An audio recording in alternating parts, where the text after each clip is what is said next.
Δαμέ θεωρείται το αρχικό στόκ με το οποίο ξεκίνησα 19 γαριδούες, οι οποίες μπήκαν μες στον το δοχείο δαμέ 60 λίτρα περίπου, μέσα στο οποίο είχα 2 γλαστρούες με φυτά για να έχουν τροφή.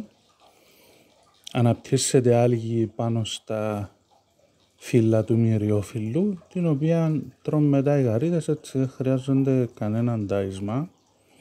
Ούτε αλλαγές νερού έκαμα, ούτε φίλτρον είχε, ούτε οξυγονωτήν, ούτε τίποτε. Είναι απλά ένα δοχείο με νερό, φυτά και γαρίδες. Και περίπου στο μήνα αρχίσαν να αναπαράγονται, επολύναν πάρα πολλά. Και έτσι μετά ξεκίνησα να τις μετακινώ στα άλλα μου δοχεία. Δάμε βλέπετε μια από τούτες τις μετακινήσεις.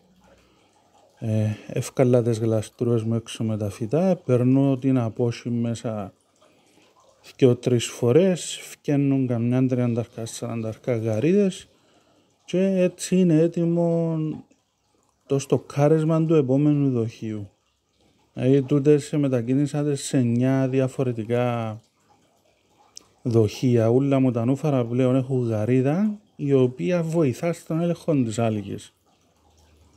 Όχι ότι να εξαλειφθεί η άλγη εντελώς που τα δοχεία, απλά βοηθούν σε μερικόν έλεγχο μαζί με τους καραόλους και διάφορα άλλα. Αυτά.